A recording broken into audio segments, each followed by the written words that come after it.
Welcome back. Senator Marco Rubio's campaign team has put out a press release saying that he's going to make a big announcement at a special event at Miami's historic Freedom Tower next Monday.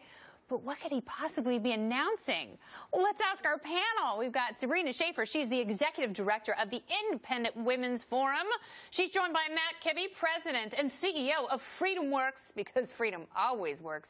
We've also got comic and America's Got Talent winner Tom Cotter. Oh, no. Sorry. Tom, no. I'm so happy that I have the exact same pen. That's my lovely party gift. He told me that he was going to stick it somewhere special. Yeah. All right, so Sabrina, what is this special announcement? Is Marco Rubio going to sit down with Diane Sawyer and deny his breast implants? If only it were that interesting. I think all of the buzz is suggesting that, yes, he is indeed running for president.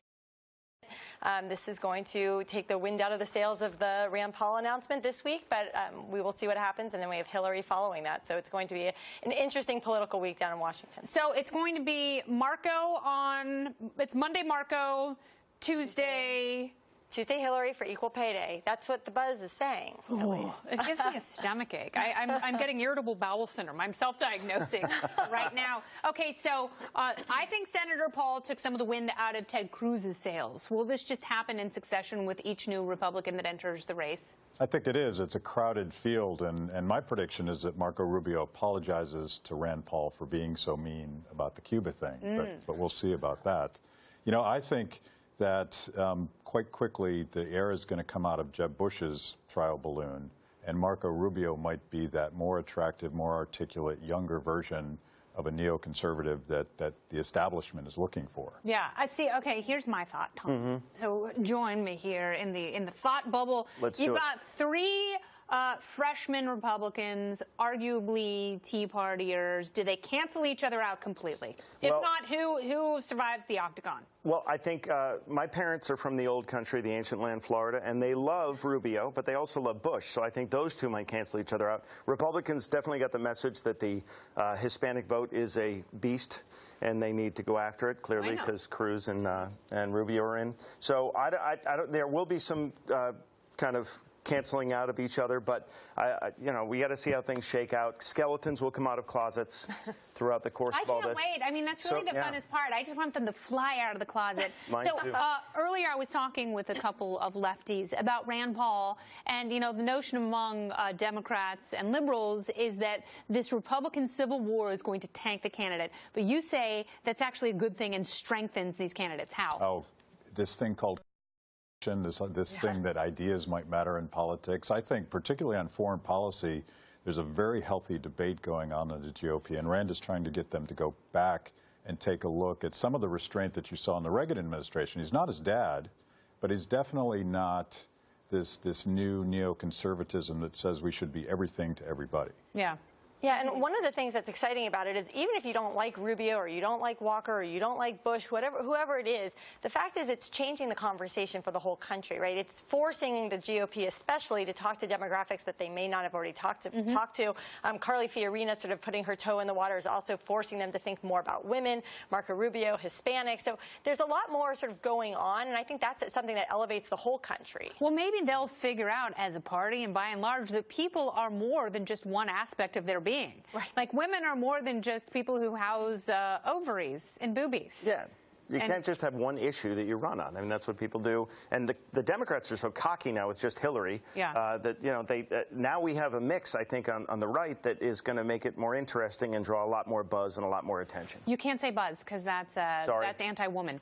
Oops, because Buzz Aldrin was the second man on the moon, and that's offensive. That's not one of the apologize to all women. One of the key words that you are not allowed to say in the same paragraph.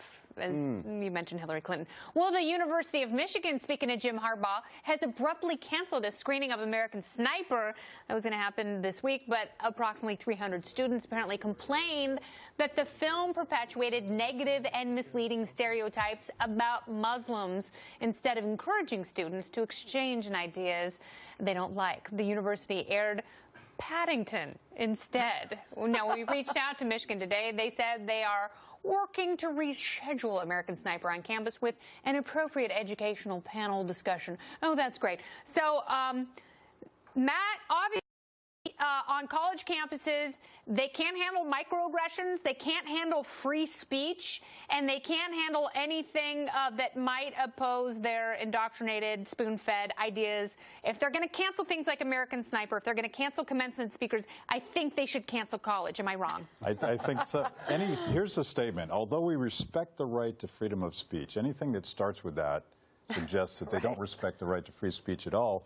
And speech is most important when someone is saying something that you don't agree with. That's sort of the ethos, and that should be precisely what college is all about. I wish somebody would have actually watched the movie, because it is profoundly and gut-wrenchingly anti-war, if you actually take the time to watch the movie.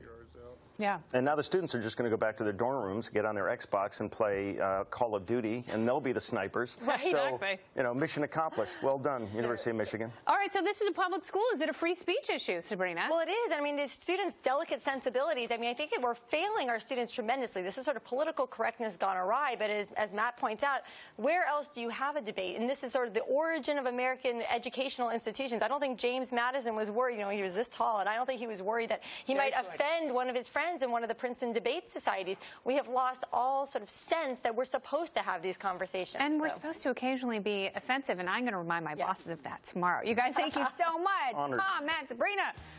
Coming up next, a report that Bill Bergdahl was ready to desert and join the Taliban when he was overseas.